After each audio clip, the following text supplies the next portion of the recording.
those beach bars are so Spanish. I went there with a friend once, and they brought the bread to the table, and he was like, "Can I get some butter, please?" And the guy's like, "Butter, butter? This is Spain."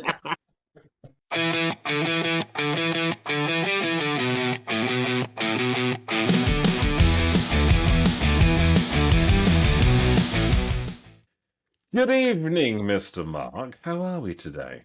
I'm very well, Dan. Extremely well, in fact. Beautiful day here this morning. I had a lovely walk by the sea, and it was the most wonderful, beautiful, inspiring sunrise, which I will put a picture up on the screen now. Nice and refreshing for you. I did manage to see it earlier on, and even though the weather changed a little bit later on because it's got cloudy and a bit dark as well, and very, very fine shower, but it looks like bad weather, isn't going to come up until the weekend, so we're all right for the time being. Well, it's like that myth that people always talk about in the UK that every bank holiday we have bad weather. But during the winter here, it seems to be the same thing because we have the Day of Andalusia on Friday, and I believe we got Friday, Saturday, and Sunday with rain scheduled.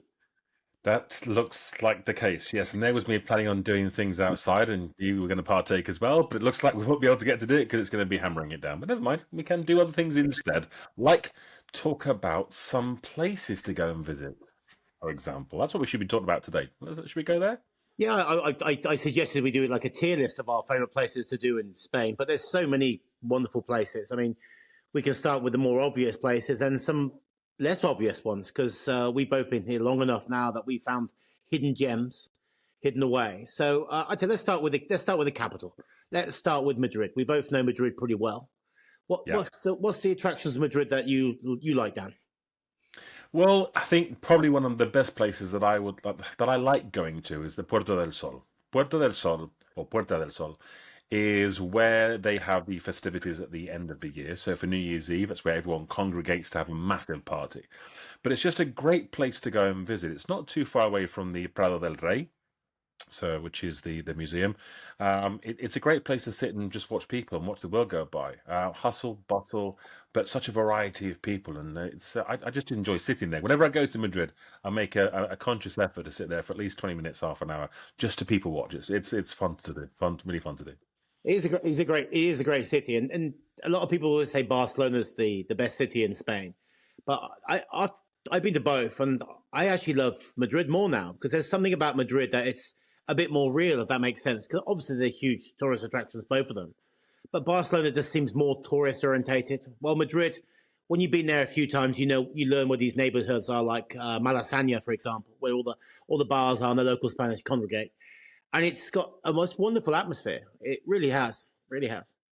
Yeah, Gran Via is another place because of the theatres, and you get to see a little bit of the way that they're promoting some of the shows that are on and things like that. Kind of reminds you a little bit about the West End when you see the theatre, the massive posters outside and things like that. One of the problems we have down here in the south, we're not really spoilt for good concerts, even though we have been blessed over the last for a couple of years. That's changing. So I tend to have to go up to Madrid to see a concert, and there's some great venues up there to see music. And it's quite bizarre because some of the bands which would be in probably 10 or 15,000 person arenas in the UK are playing 2,000 or 3,000 arenas here in Madrid before they get bigger. So it's from that point of view, I do love Madrid. It's a wonderful, wonderful city.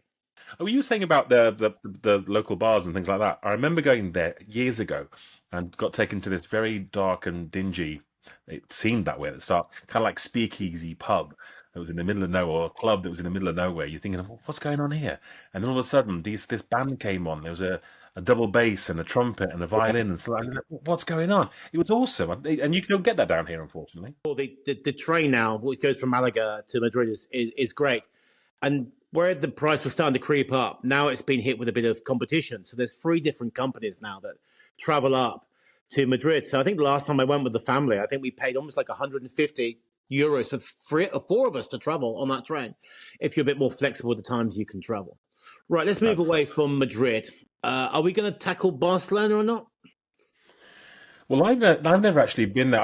I've flown into Barcelona as like a stepping flight, just to kind of changing over, but I've never actually spent any time there. So if you've been there, then yes, we can. I do. Obviously, you've got the typical places that you would go to, the Palau Sant Jordi and things like that for venues. Obviously, the Nou Camp for Barcelona Football Club, which I was invited to once, and I said no, thank you. I don't want to be I don't want to be too far away from the pitch because the tickets were in the middle of no, and Yeah. they've told me before it feels like you're in the middle of nowhere. You're too far away from the pitch. I wasn't really up for that, and the 9 hour drive as well. So, no. What about you? Have you been there? Well, I've been there a couple of times for concerts, and the Palau Sant Jordi, the venue, which is right next to where the Olympics was held, right on a hill on top of Barcelona, is a wonderful venue. But the trouble is how to get there and how to get back, because there's hardly any transport system. So it's a very odd experience. We came out of the concert, everybody was like happy and buzzing, and it took us almost like an hour and a half to get back to our hotel. No taxis, no buses, no nothing. And I dread to think how that must have worked for the Olympic Games when that was the Olympic parks up there. The new camp, I've never been there for a football game, but I've done the tour. And I during the tour you go to the top of the stand, and it's you're you're not going to see very much from there, even though it doesn't seem so big when you're there until you get to the top of the stand. But the old quarter of Barcelona, the Gothic quarter there is very nice. There's some really original bars. From that front, there's bars I suppose very similar to that in Madrid. They've got a lot of character, kind of like speakeasies, lot of things going on, especially in the old quarter or the Gothic. I think it's the Gothic quarter. I think it's called. Oh, good. What's the name of there's a hill there where there's an attraction park, and it's got a church at the very top of it. I can't remember the name of it, but I will put a picture up on the screen. But there's an old style kind of like, I suppose, what the UK Alton Towers or a Disneyland wannabe, but it's something from the 60s or 70s. But it's got this massive church overlooking it, and you can go to the top of this church, and it's got like a Christ the Redeemer kind of feature on top of it, and that's the most amazing views of the city. I prefer Madrid as a city, I have to say. I've been to Cordoba, been to Granada, been to Seville, been to Jaén, and Madrid still, for me, is more appealing. Seville's actually quite nice with regard to architecture, so we can go there and talk about. My daughter's actually in Seville today for the first time, and she sent me a message and said how wonderful it is, because it is fair, because it's so beautiful there, and it's like you'd imagine Spain would be on a postcard, especially the centre. I mean, you've got the cathedral there, which is an amazing area. I think, if I'm right, I think Christopher Columbus's bones are there. Not too sure about that. His remains are there, or are they in the Havana? Havana, Cuba. The Havana. Maybe they cut him in half or something, or beheaded him and split him up. But I tell you what's really nice. Around that cathedral, there's these little lanes, or these tiny little streets with pedestrian lanes, and there's little tapas bars, there's little shops there. On a good day, you'll stumble across some guy playing flamenco in the street, busking.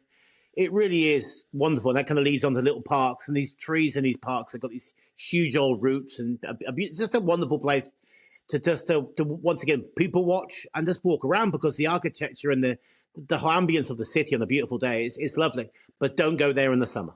Yeah, the summers can be quite difficult with regards to temperature. Pretty much like Cordoba as well. When you're up in the 50s, and sometimes top 40s, and even into the 50s in the really hot times. So yeah, not a nice place to be in, Pete.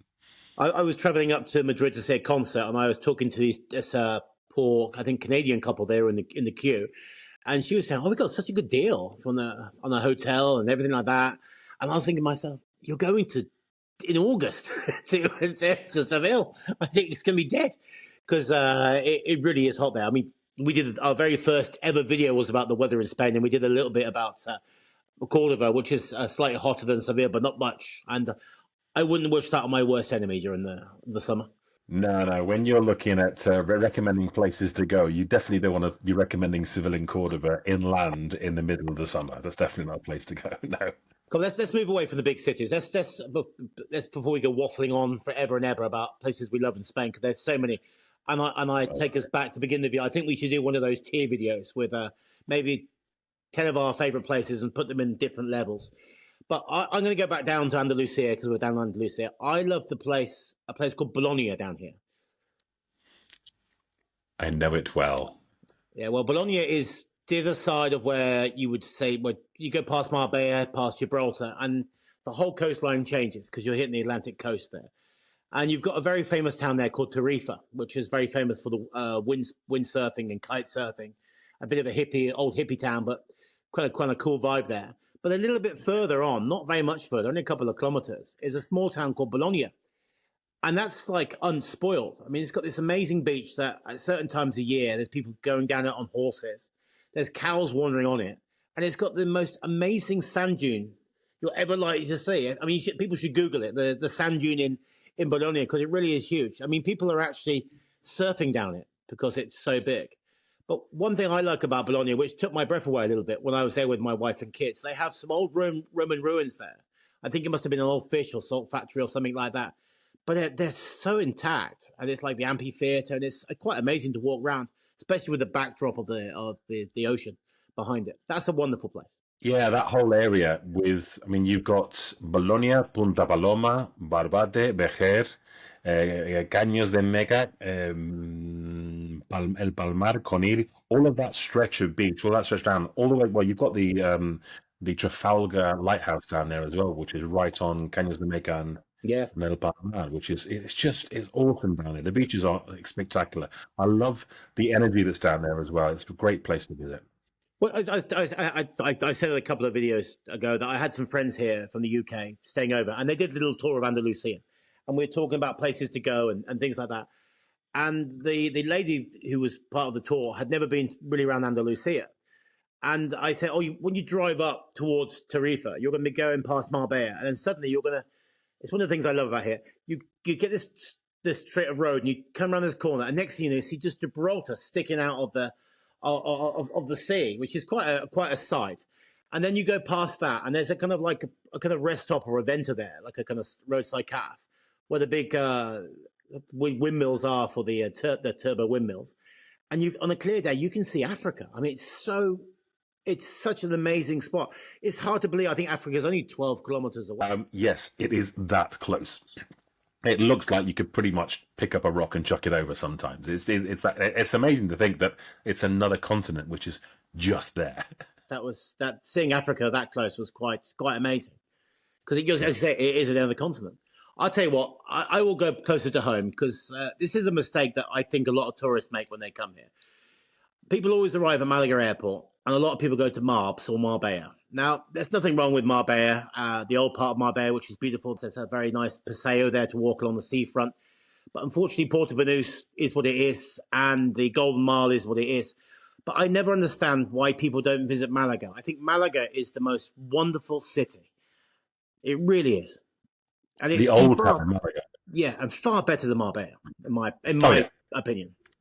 And so much more to do as well, because don't forget that Marbella is still, it's a small, okay, it's grown over the decades, but it's still a small fishing village. It's the Plaza de los Naranjos is still a small place. It can only take a certain amount of people, whereas Malaga is much more on a bigger scale. It's you go to Plaza Oncibay, Plaza La Merced.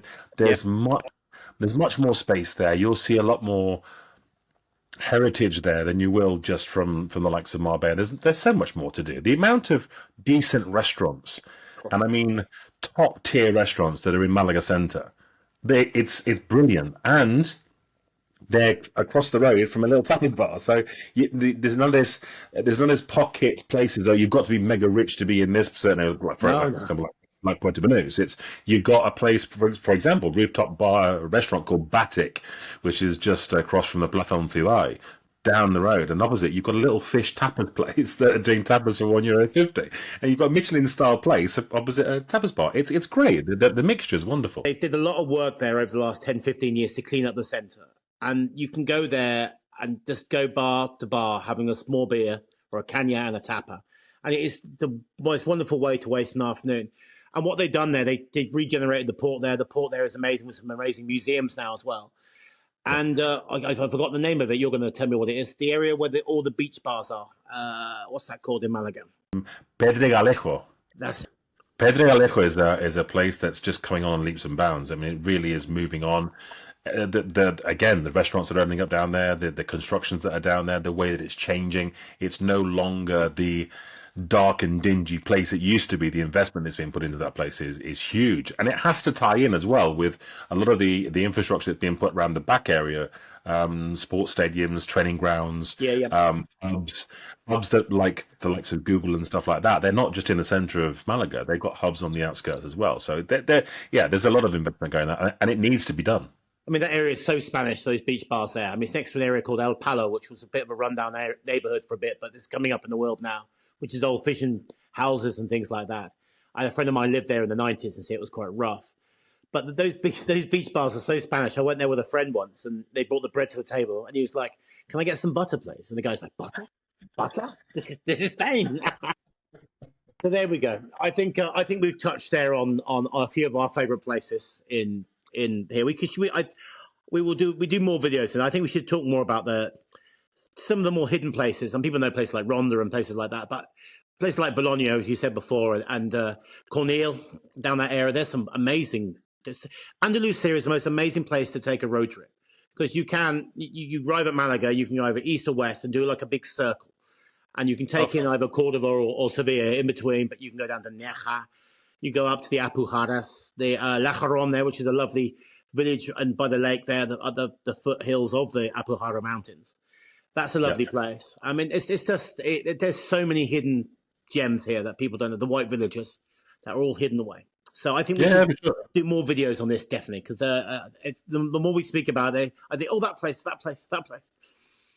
Yeah, for sure. And then you got some of the other things that are within places like you said. So you mentioned Nerca. There's a great river walk down that way. There's a great river walk down in towards Marbella or past Marbella that we can talk about as well, which is towards the Estepona.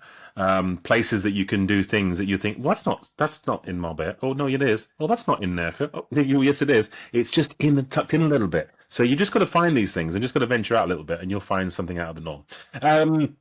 If you have a place that you'd like to talk about, let us know, because down there's a comment section and you can tell us and we'll talk about it. We'll pick it up, we'll find pictures, and if we haven't been there ourselves, guess what? You might even talk us into going in there. But let us know in the comments, engage, like, share and subscribe, of course, and we could be talking about the places that you visited and that you like.